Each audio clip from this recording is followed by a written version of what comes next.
Om Namo Bhagavate Vasudevaya. Om Namo Bhagavate Vasudevaya. Om Namo Bhagavate Vasudevaya. Jnanatimrandasya Jnananjanashalakaya Chakshuranmilitam Yena Tasmai Shri Guruve Namaha.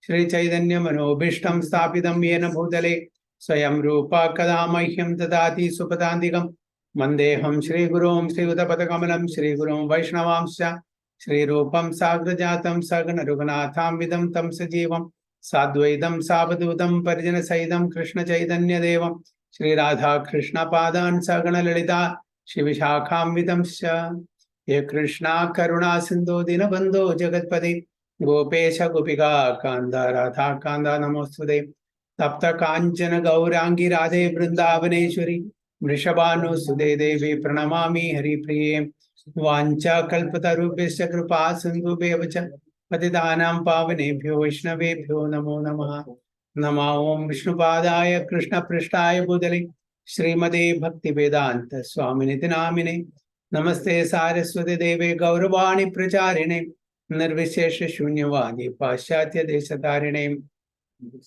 Jaya Shri Krishna Chaitanya Prabhu Nityananda Shri Advaita Gadadhara Srivasadi Gaura Bhakta Vrinda Hare Krishna Krishna Krishna Hare Hare Hare Rama Rama Rama Hare Hare Hare Krishna Hari Om Tatsat. So we are reading Srimad Bhagavad Gita as it is, chapter 16.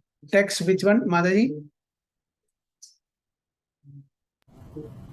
Krishna Prabhu, I have noted down as 18, Prabhu. I just want somebody to confirm. I think you have completed 18. 21? Anyone remembers? Check with 24. The mic. 24. 24, Prabhuji. Okay, 24, yes. Hare Krishna, Prabhuji. Yeah, 24, yes. Marking is there. Okay, Hare Krishna. Thank you, Prabhuji. So we are reading from Srimad Bhagavad Gita as it is, chapter 16, text 24. Tasma Shastram par pramanam te karya vyavastito Nyatva Shastra Vidhanokam Karma Kartum Iharhasi. Okay. Sachi Mataji and Tarani Mataji. Hare Krishna Prabhu. Hare Krishna. Tasmak Shastram Pramanam Te Karya Vyavastitau Nyatva Shastram Vidhanoktam Karma Kartum Viharhasi. Behold. Hare Krishna Prabhuji. Hare Krishna. One should therefore understand what is duty and what is not duty by the regulations of the scriptures. Knowing such rules and regulations, one should act so that he may gradually be elevated. Hare Krishna Prabhuji. Hare Krishna. One should therefore understand what is the duty and what is not duty by the regulations of the scriptures. Knowing such rules and regulations, one should act so that he may gradually be elevated. So we should have firm conviction, faith in the words of our scriptures, without which we will not get delivered or elevated from this material existence. There are people who will ask, what is the proof that God is there? Okay, you can ask them, what is the proof that you are the son of so and so father? Have you seen? You're not seen. You have to just depend upon the verdict of your mother. Whatever the mother says, you have to just believe that. You cannot find it out, because when you were, when you got for the parents, you could not see how this whole process started, isn't it? So mother, yes, we can still know because we are getting delivered from the mother. But father, nobody can say who is the father except mother. So the children have not seen how this all happened. Okay, so you cannot say, what is the proof that where is the Supreme Father, the Supreme Lord?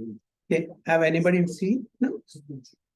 Like just like how we have not seen the father involving in our taking birth. Okay.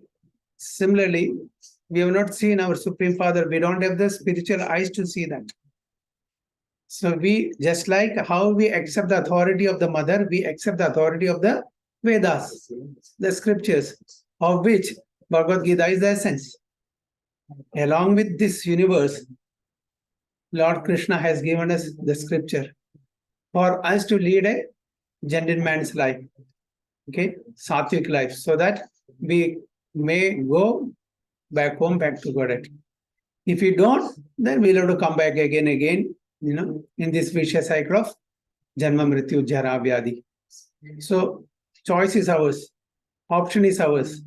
Lord has given us, if you follow this path, you will be delivered from this material existence of Dukkhalaya Machashudam. If you don't, then you'll have to undergo the vicious cycle of Janma, Mrityu, Jara, Vyadi. Option is ours. Okay? Lord is not insisting or is not compelling us to follow this. He has given us freedom. It's up to us to exercise that freedom and follow the rules and regulations so that we can go to the spiritual realm where we will live without any anxiety. If you are in this material world, every step, what is that? Padam, yat? Vipadam. Yes. Every step there is danger. Okay. If you want to get out of the danger, this is a process. He has given very clearly in this Srimad Bhagavad Gita. Follow that, or you will have to suffer in this material world. Okay. So that freedom he has given to us. He is not compelling us. Okay, you have to. Just like the parents cannot compel a child, you have to love us. That is not love. Okay. So it has to come from within. So as stated in the 15th chapter, all the rules and regulations of the Vedas are meant for knowing Krishna. Okay. So in the 15th chapter, it is mentioned. Okay. What is the 15th chapter? What is the caption? Purushottama Yoga. Yes. Yoga of the Supreme, right? Okay. All the rules and regulations of the Vedas are meant for knowing. What the first verse of 15th chapter? Urdham olamadha shakham ashwatam prahuravyayam chandam siyasya pranani yastam vedasa vedaved. That's Purushottam Yoga. So, the rules and regulations of the Vedas are meant for knowing Krishna. If one understands Krishna from Bhagavad Gita and becomes situated in Krishna consciousness, engaging himself in devotional service, he has reached the highest perfection of knowledge offered by the Vedic literature. Lord Chaitanya Mahaprabhu made this process very easy. He asked people simply to chant Hare Krishna, Krishna Krishna, Hare Hare, Hare Rama, Rama Rama, Hare Hare. So just whoever we meet, we have to just request them to chant Hare Krishna. That's enough. Rest, Krishna will take care of. If they sincerely chant this mantra, okay, the purification starts from there. Okay. Their attachment to the holy name, the attachment to the devotees, the attachment to devotional service automatically takes place, provided they take up this process of chanting seriously. So what we need from the devotees that we have to chant sincerely and seriously, okay, with attention, without any offenses. If one can do that, the rest will be automatically taken care of. So this is the process. Chanting the Hare Krishna Maha Mantra is the process. Hare Hare, okay. Then engage in the devotional service of the Lord and eat the remnants of foodstuff offered to the deity. Okay. So then we have to honor prasada, that is offered to the Supreme Lord. One who is directly engaged in all these devotional activities is to be understood as having studied all Vedic literature. He has come to the conclusion perfectly. So those who are engaged in such devotional activities it is to be understood that they have understood the conclusion of the Vedic literature. He has come to the conclusion perfectly. Of course, for the ordinary persons who are not in Krishna consciousness, who are not engaged in devotional service, what is to be done and what is not to be done must be decided by the instruction. So the do's and don'ts, rules and regulations, prescriptions and prohibitions, these are all given in our Vedic literatures. Okay, so one has to just simply follow that. So just accept what is to be done, what is not to be done. Follow the scriptures, follow the acharyas, and you can make this life perfect. Simple. Don't make our life complex. Of course, for the ordinary person who are not in Krishna consciousness or who are not engaged in devotional service, what is to be done and what is not to be done must be decided by the injection of the Vedas. One should act accordingly without argument. That is called following the principles of Shastra or scriptures. Okay.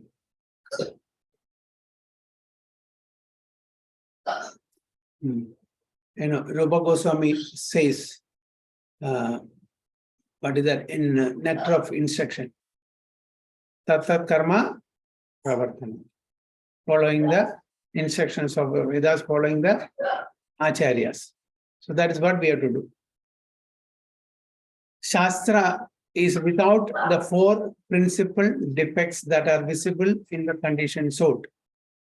Imperfect senses, the propensity for cheating, certainty of committing mistakes, and certainty of being illusioned.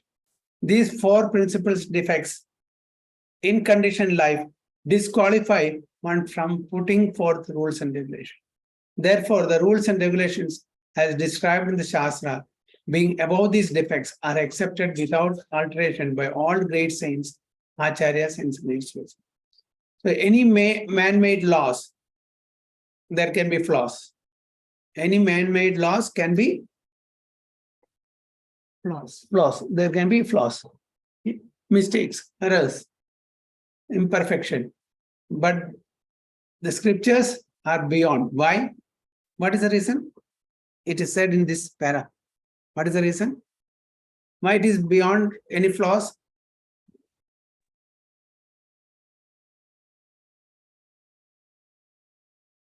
Why it is beyond flaws? Because it's come from the God himself. Yeah, that's right. But why it is without flaws?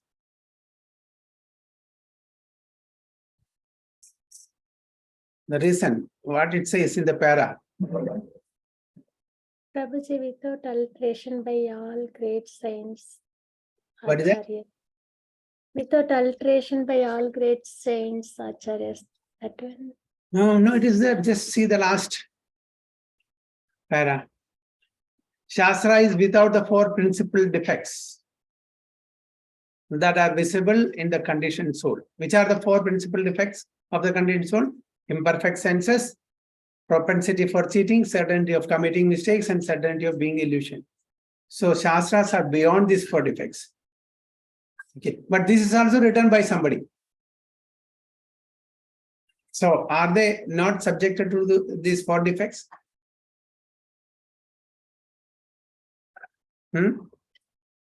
This is also written by somebody. Are they beyond these four defects? Yes. Vyasadeva has written this, right? Who is Vyasadeva? Incarnation of Incarnation. So this literature is called Apaurusheya. What's called? Apaurusheya. It's not man-made. Okay. This is from the Supreme Personality of Godhead, Krishna himself. He has given this knowledge to different personalities. Now, he has given this knowledge to Surya Dev. In Bhagavad Gita, it is mentioned that some 2 billion years before, this knowledge was imparted to Surya Dev. He has given this knowledge to Lakshmi Ji. He has given this knowledge to Rudra. He has given this knowledge to Kumaras. He has given this knowledge to Brahma. That is how we are getting this knowledge through an unbroken chain of disciplic succession. different sampradayas. Okay, so Lord is not a human being. He is not within the influence of three modes of material nature. He is beyond. He is nirguna. Nirguna means he has transcendental qualities. He doesn't have any material qualities. So whatever he does, it is perfect.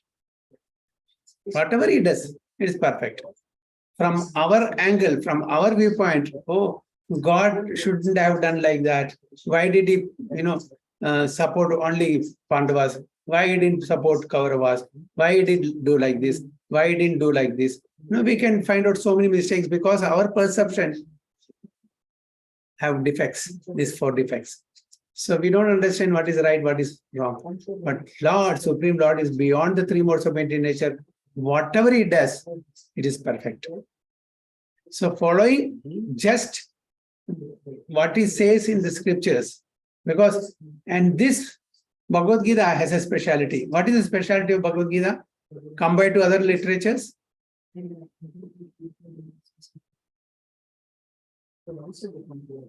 What is the speciality of Bhagavad Gita? Said by the God himself. Yeah, directly spoken by the Supreme Personality of Godhead from his lotus mouth. So that is a speciality. So what else we need? It's not revealed to somebody else. He directly speaks that. That is a speciality. Is there any literature directly spoken by the Supreme Lord? Any religious literature? No. Most of the Semitic religion, it's revealed to somebody by Allah, by Prophet, and all these things. But this is directly spoken by the Supreme Lord to his dearmost friend and devotee, Arjuna. What else we need? Just follow that. That's enough. So in India, there are many parties of spiritual understanding generally classified as 2. The impersonalist and the personalist. I'm sure you all know by now what is personalist and what is impersonalist. Okay. Both of them, however, lead their lives according to the principles of the Vedas. 2 types of people. Personalist, one who believes as firm faith that Supreme Lord is a person. Other one, impersonalist, they believe that Supreme Person is not a person. He is a Shakti. He doesn't have a form. He is Nirakara, Nirvishesha, Nirguna. So this is there.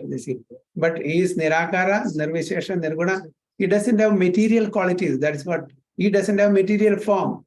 He doesn't have material attributes. Everything related to him, all spiritual. That is what we have to understand. But they think that he has no form at all. So that is that, the 2 classes of people. But both of them follow the Vedas. Without following the principles of the scriptures, one cannot elevate himself to the perfectional stage.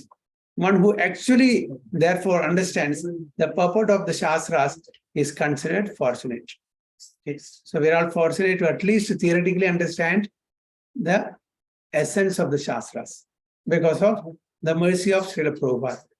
Without Srila Prabhupada, we won't be knowing anything. Even if we read Bhagavad Gita, it will go above our head. Isn't it? We'll not understand. We'll just bits and pieces here and there. But the real theology, the real essence, we will not understand. It is just because Prabhupada has made it very easy. Just like he has made the laddu and he has just put that laddu in our mouth, we have to just chew it and eat it. That's all. He has made that easy. So that's why we are all fortunate. In human society, aversion to the principles of understanding Supreme Personality of Godhead is the cause of all fall downs. Why do we fall down? Because we are averse to the principles of the scriptures or to the principles of understanding Supreme Lord. That is the greatest offense of human life. We don't follow the rules and regulations of the Vedas. Just like when we don't follow the civil laws, the state laws, what will happen? Suppose we break the traffic rules. What will happen? We'll be booked. Okay, we'll be put behind bars. for the offenses that we are committing. Similarly, if we break any civil laws, any state laws, we will be punished and put behind bars. Similarly, if we don't follow the Vedic rules and regulation, what is the punishment?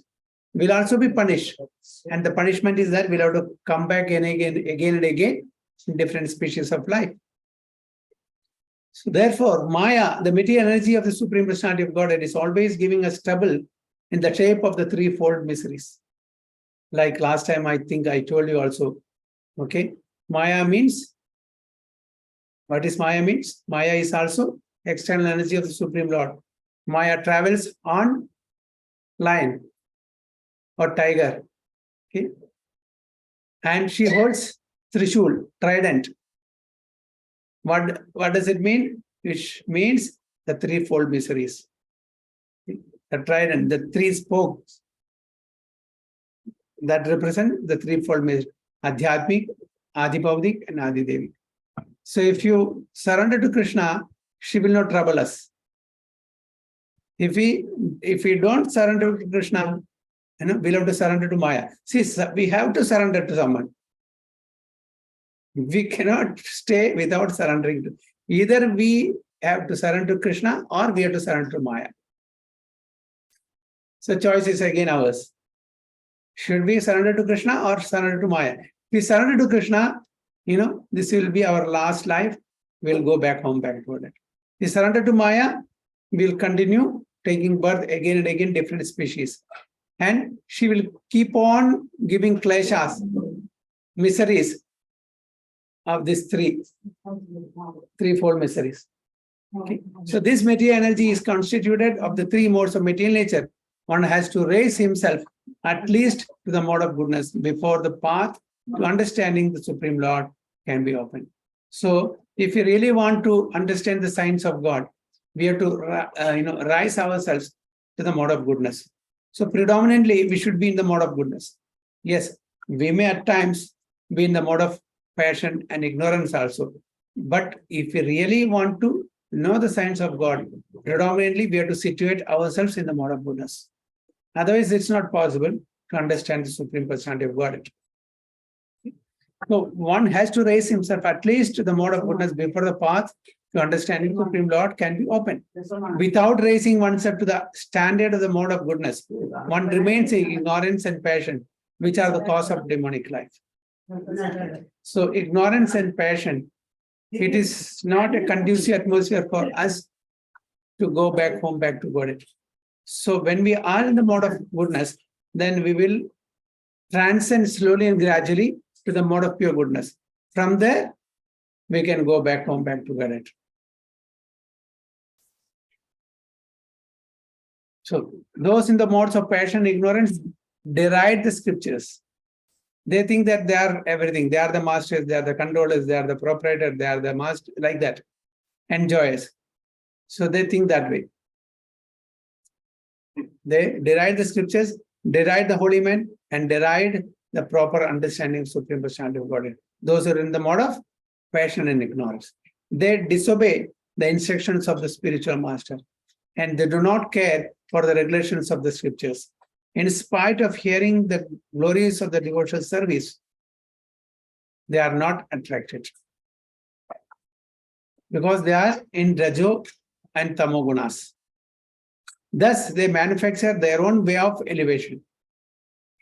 These are some of the defects of human society which lead to the demonic status of life. If, however, one is able to be guided by a proper and bona fide spiritual master who can lead one to the path of elevation to the higher stage, then one's life becomes successful. Okay. So if, however, one is able to be guided by a proper and bona fide spiritual master. So we have to underline that. Proper and bona fide spiritual. There are so many so-called gurus, pseudo-gurus. You have to be very careful.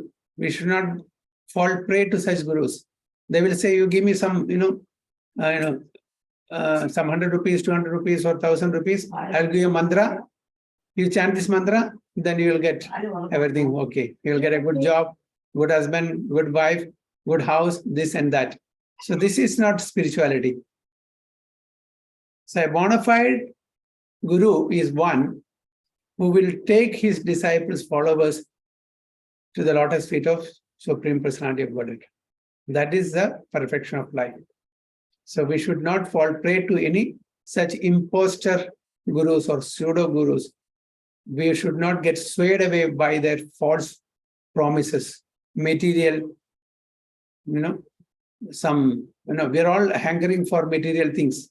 So we should not be misguided by such false gurus who promise us so many material comforts and facilities. So we should be very careful. So thus end the Bhakti Vedanta purports to the 16th chapter of Srimad Bhagavad Gita in the matter of divine and demonic natures. So we have completed the 16th chapter also. Okay. This is a small chapter, only 24 shlokas. Isn't it? Hare Krishna. So any comments or any questions so far before we move on to the next chapter?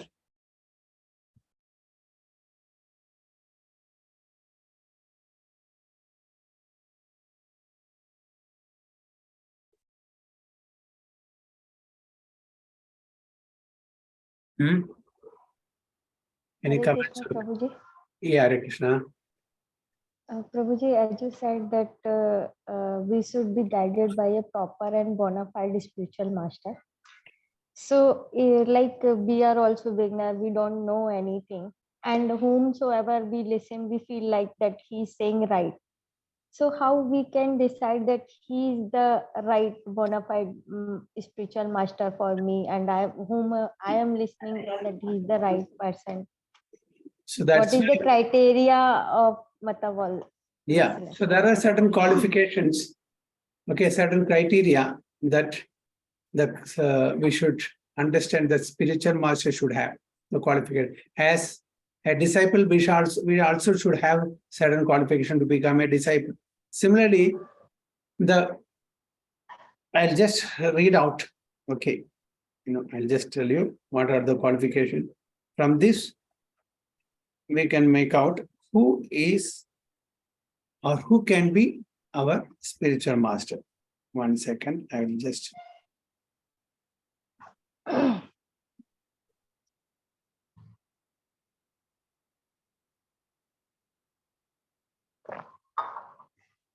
So qualifications of a spiritual master. So one should be very careful in this. Okay.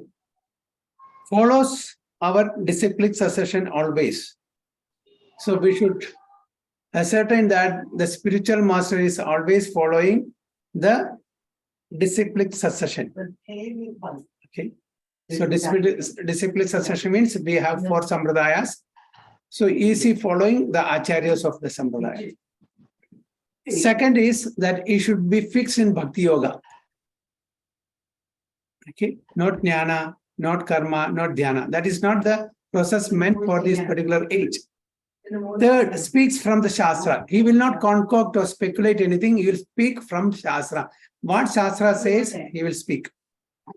4, does not speculate. He will not have his own opinion.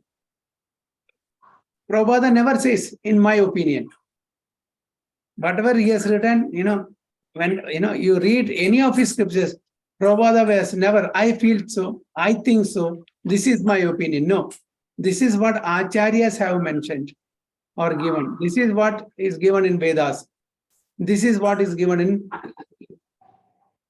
our Shastras. This is what the spiritual master, my spiritual master has taught me. So he never says it's my opinion. That is speculation. So should speak from Shastras and does not speculate. Fully submissive and faithful to his guru's instruction. Prabhupada was 100% submissive to his spiritual master. He gives the credit always to his spiritual master. Never says it's me because of me. I'm able to do what I'm doing because of the mercy of my spiritual master. And he's a great devotee of Krishna. He has no other business apart from Krishna consciousness. Self-control. He is not agitated with his senses. He's self-controlled. shows us by example, Achar Prachar, can clear all our spiritual doubts. Just All our wait a spiritual- minute, Prabhuji. I am noting down it. Just wait for me. Can clear From the all 6 point, can you repeat, Prabhuji? self-controlled, is self-controlled. Okay. Shows us by example. Can clear all our spiritual doubts.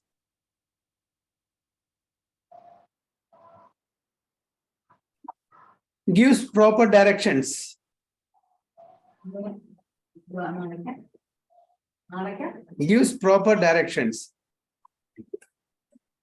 Ability to liberate his disciples with his instructions. He can liberate the disciples with his instructions. He is very merciful and compassionate.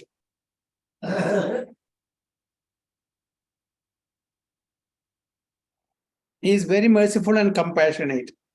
He is engaged fully in delivering all the fallen souls. His only business is to guide the disciples and deliver them from this material existence. Similarly, qualifications of disciples also there. It's not that only the Guru has qualification. We also should be qualified to become a disciple. We should follow the instructions of the spiritual master. We should obey his instruction, should not argue. Okay, why like that? Why like this? Why not like this? Simply take shelter. Tad vidhi pranipadena pariprasnena sevaya. Upadekshanti te jnanam jnaninas tattva darshina. We have to be very submissive. We should render service to him. We should be humble and meek.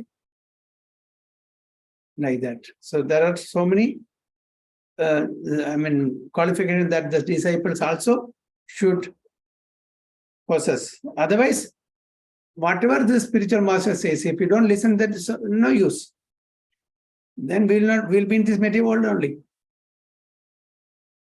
See, when we surrender to a spiritual master, he has the authority of the disciple.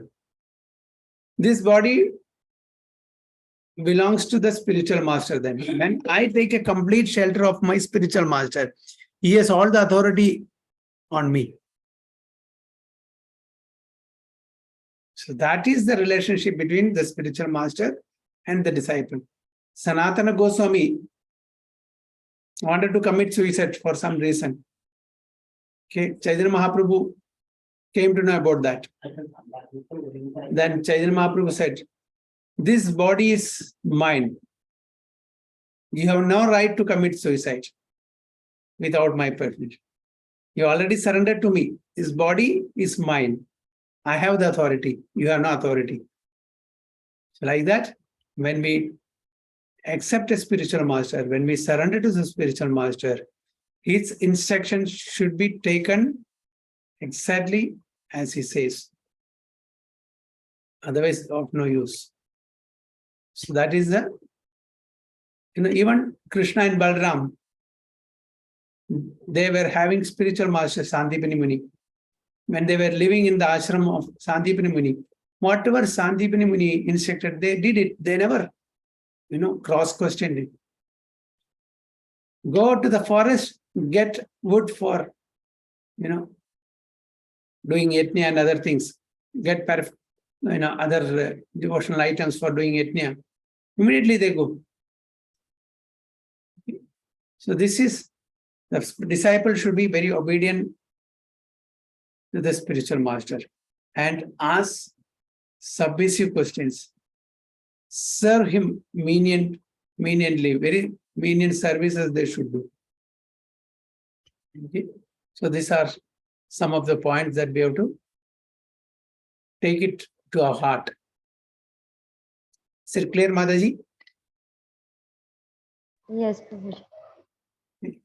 And another thing, because we don't know what's happening in this world, so we should take guidance. We should take guidance from senior devotees who are already in this path.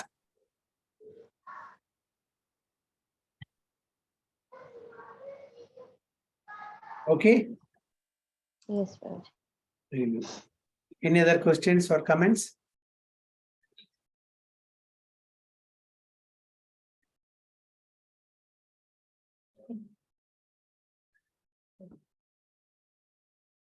So And Prabhu, this whole mercy about Guru in the Guru Astakam, no Prabhuji, what we sing. So the Guru Astakam, Prabhuji, what we sings.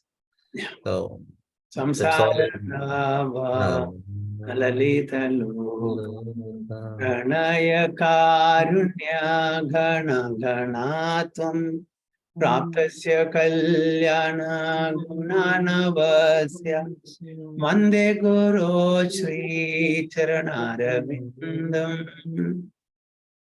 This early morning we are reciting this Guru Ashtakam.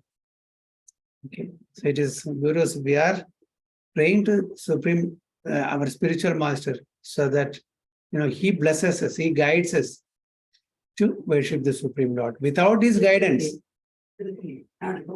nothing is possible. That's why the last chant also, Yasya Prasada, Bhagavad Prasado, Yasya Prasada, Nagati Gudopi, Dhyayam Stu Vamsasya, Yasasri Sandhyam, Mande Guru Shri Charanarvindam.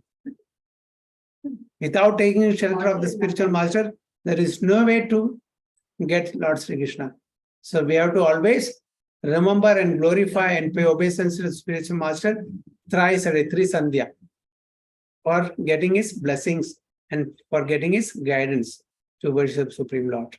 So under his guidance only we are able to meditate upon the Supreme Lord. It's not possible otherwise.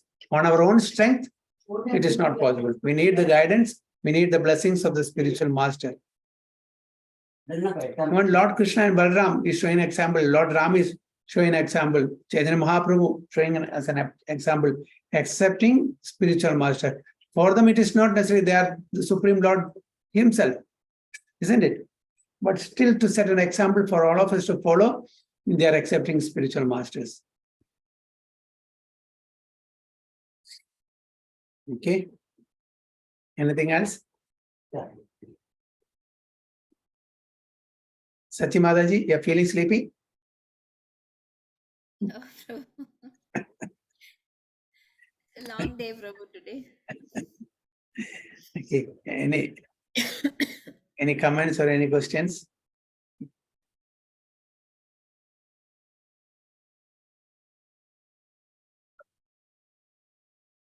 Correct, Prabhu. You want to say something? no Prabhuji, thank you, Prabhu. So shall we go to the next chapter?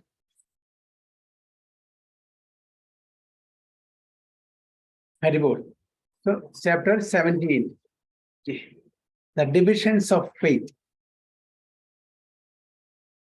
Arjuna Vacha Ye Shastra Vidhim Utsrijya Yajante Shraddhayanvida Tesham Nishtha Tu Ka Krishna Sattvam Aho Rajastamaha.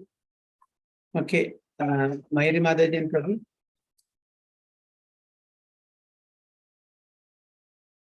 Hare Krishna Prabhuji. Hare Krishna. Arjuna Vacha Ye Shastra Vidhim Utsrajya Yajante Shraddhayanvitaha Tesham Nishtha Tu Ka Krishna Sattwamaho Rajastamaha. Haribol. Translation, Prabhuji, Hare Krishna. Arjuna inquired, O Krishna, what is the situation of those who do not follow the principle of the scriptures, but worship according to their own imaginations? Are they in goodness, in passion, or in ignorance? Hare Krishna. So Arjuna is inquiring Krishna. Because see, these questions, Arjuna is asking for whom? For us. This is our questions. It's not Arjuna's questions. On our behalf, Arjuna is asking. Because this is our question. What happens if I don't follow? The children asked. What happens if I don't study? Isn't it? Like that, Arjuna is asking, oh Krishna, what is the situation of those who do not follow the principles of scripture, but worship according to their own imagination? Okay, according to their whims. Are they in goodness, in passion, or in ignorance? They are not ignorance.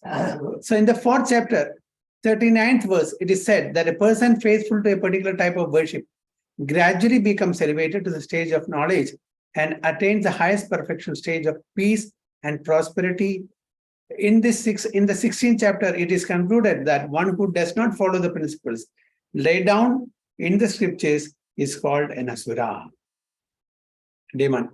And one who follows the scriptural injunction faithfully is called a deva or demigod. So sura and asura. So in which category they will fall? Those who are not following the scriptures, they will fall in the category of asura, demons. So in 16th chapter, just we have concluded the 16th chapter. What is the caption? What is adding? The Divine and demonic nature. So should we become demon or divine? Sura or asura? Again, choice is ours. Lord is so merciful that he has given us complete freedom to choose. Who is more merciful than the Supreme Lord? Yeah? So it's called Deva or demigod. Now, if one with faith follows some rules which are not mentioned in the scripture injection, what is his position? This doubt of Arjuna is to be cleared by Krishna. Are those who create some sort of God by selecting a human being and placing their faith in him, worshipping in goodness, passion, or ignorance? Do such persons attain the perfect stage of life? Is it possible for them to be situated in real knowledge and elevate themselves to the highest perfection stage? There are people who manufacture their own religion. They will install one personality as God and worship him as God. This Baba, this Amma, that Amma, like that, so many are there. Okay. So what happened to such people? Do those who do not follow the rules and regulations of the scriptures, but who have faith in something and worship gods and demigods, and men attain success in their effort? Arjuna is putting these questions to Krishna. So let's see what is Krishna's answer. Okay. Shri Bhagavan Vacha Trividha Bhavati Shraddha Dehinam Sa Swabhavaja Satviki Rajasi Chaiva Tamasi Cheti Tam Shrunu. Now, the answer is given here. The Supreme Personality of Godhead said, according to the three modes of nature acquired by the embodied soul, one's faith can be of three kinds: goodness, passion, and ignorance. Now hear about this. So, according to the modes that we have acquired, okay, three ways we can approach the Supreme Lord: in the mode of goodness, the mode of passion, and the mode of ignorance. Now hear about this. Those who know the rules and regulations of the scriptures, but out of laziness or indolence, give up following these rules and regulations, are governed by the modes of material nature. According to their previous activities in the mode of goodness, passion, and ignorance, they acquire a nature which is of a specific quality. That's why every activity of us, of the living being, or especially human being, are categorized in these three modes: goodness, passion, and ignorance. So the association of the living entity with the different modes of nature has been going on perpetually since the living entity is in contact with material nature. He acquires different types of mentality according to his association with the material modes. So we are all having different mentality, different way of thinking, different perception, okay, different habits.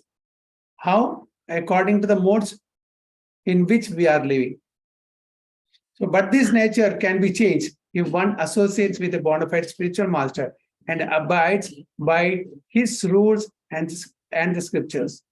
Gradually, one can change his position from ignorance to goodness or from passion to goodness. The conclusion is that blind faith in a particular mode of nature cannot help a person become elevated to the perfection stage. One has to consider things carefully with intelligence in the association of a bona fide spiritual master. Thus, one can change his position to a higher mode of nature. Let's see 3. It's okay. I will go to the next verse. It's okay. That's understood, no? Yes, Prabhu. Sattvanurupa sarvasya shraddha bhavati bharata shraddha mayoyam purusho yoyat shraddha sa eva saha. Yes, who has not read? Okay, Ramya Madaji.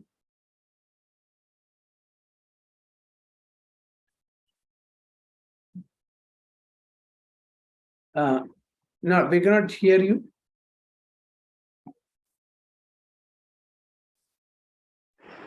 Hare Krishna Prabhuji. Can you hear me now, Prabhuji? Yeah, yeah, so okay. Sattvanurupa supa sarvasya Shraddha bhavati bharata Shraddha mayoham purushoyo Yat Shraddha sa eva cha. Okay. Tarini Mataji. Hare Krishna Prabhuji. Hare Krishna.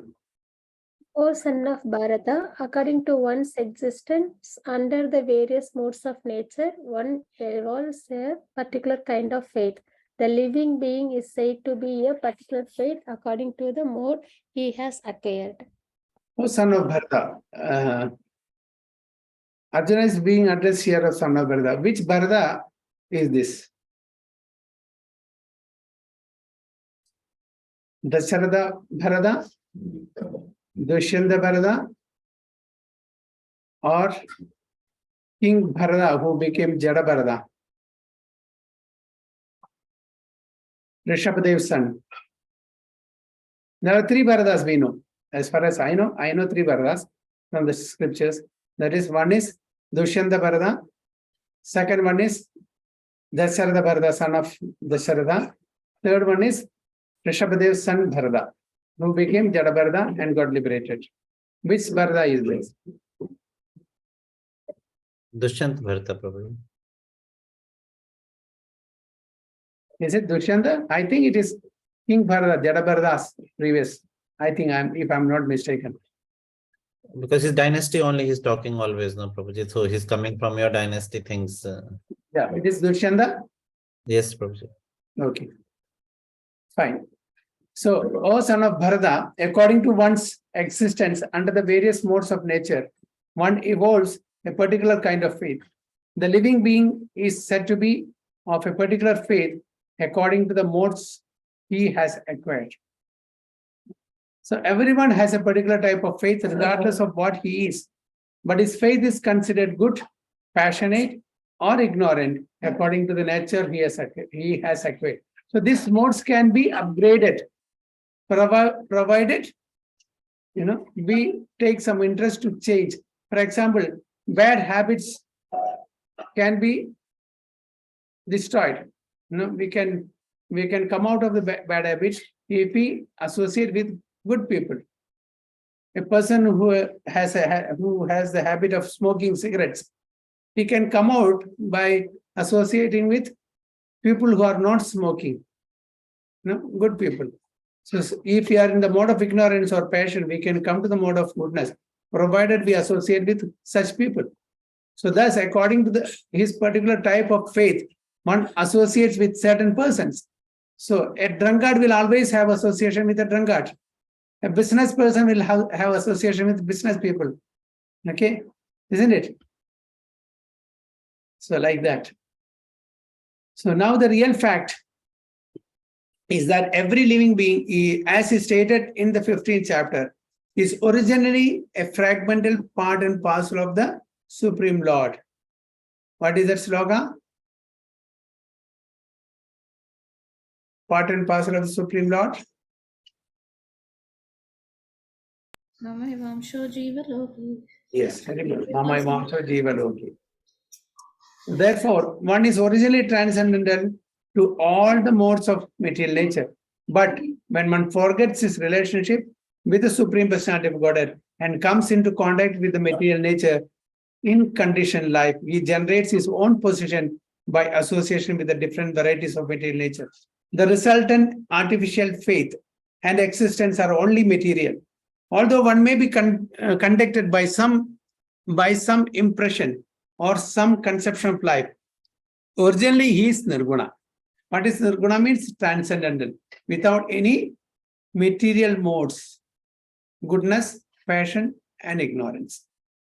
Therefore, one has to become cleansed of the material contamination that he has acquired.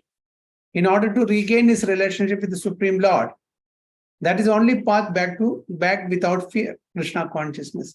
If one is situated in Krishna consciousness, then that path is guaranteed for his elevation to the perfection stage.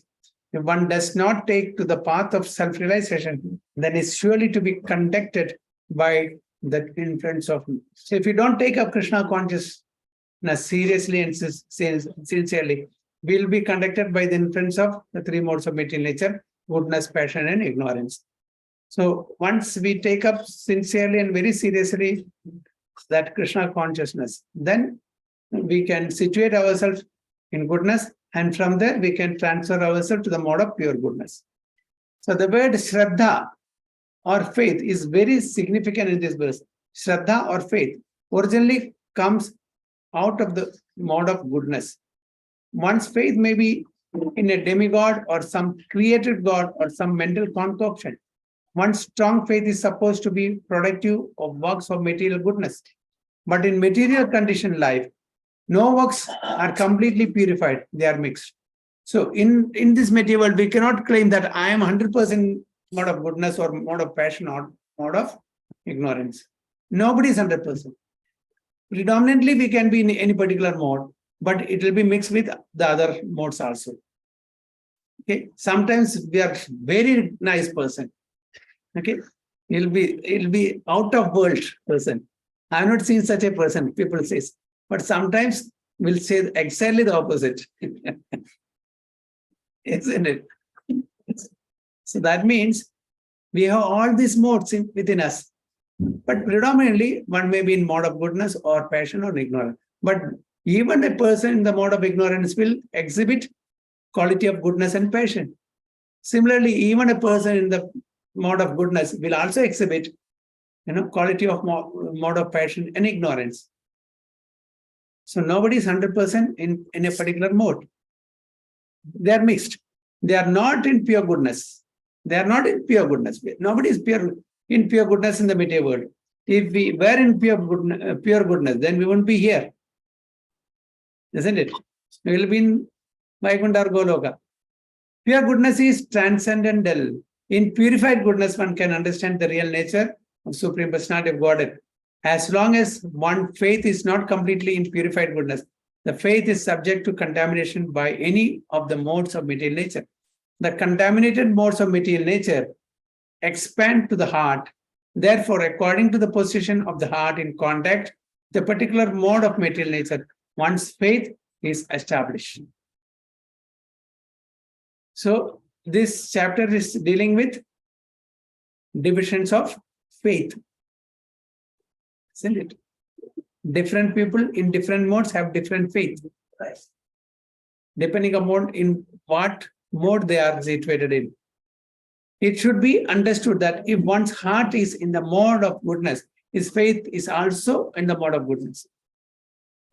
Okay? So if a person is situated in the mode of goodness, then his faith is also in the mode of goodness. If his heart is in the mode of passion, his faith is also in the mode of passion. And if his heart is in the mode of darkness, illusion, his faith is also thus contaminated. Thus, we find different types of faith in this material world, in this world. And there are different types of religions due to different types of faith. The real principles of religious faith is situated in the mode of pure goodness. But because the heart is tainted, we find different types of religious principles. Thus, according to different types of faith, there are different kinds of worship. So, according to different types of faith, there are different kinds of worship. So, those who are in the mode of goodness, they worship so and so. Those who are in the mode of passion, they also worship so and so. And those who are in the mode of ignorance, they also worship in them. Okay. Now, so in the subsequent verses, it will be very clear who worships whom. We'll just read the translation only, so that we'll have some clarity. We should not, keep it in suspense. Men in the mode of goodness worship demigods. Those in the mode of passion worship the demons. And those in the mode of ignorance worship ghosts and spirits. This is the general principle. Those in the mode of goodness worship demigods. Those in the mode of passion worship demons.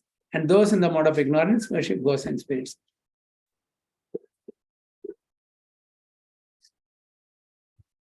Okay, this is the general principle. But usually in the mode of goodness, we all worship, Vishnu. But along with Vishnu, people also worship other gods. So that's why it is categorized here as demigods. It's not, only Vishnu. The only Vishnu Tattva, if we worship, they are not coming in that category. Okay, very rare you will find. Although we know that Vishnu is the supreme person, we still do not have that conviction and faith to only fix ourselves to Vishnu worship only. We still go Sunday, Ganapati temple, Monday, Hanuman temple, Tuesday, Devi temple, then Wednesday, Shiva temple, then Murugan, then this, that. So what sort of worship is that? So that's the reason. So we'll read and discuss this next week.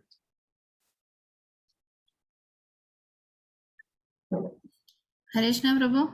Yes, Madaji. Prabhu, there is a practice for Radhayatra, Prabhu. So I'm leaving, Prabhu. I'm very sorry, Prabhu. Hare Krishna. No problem. Hare Krishna. Hare Krishna. Yeah, okay. No problem.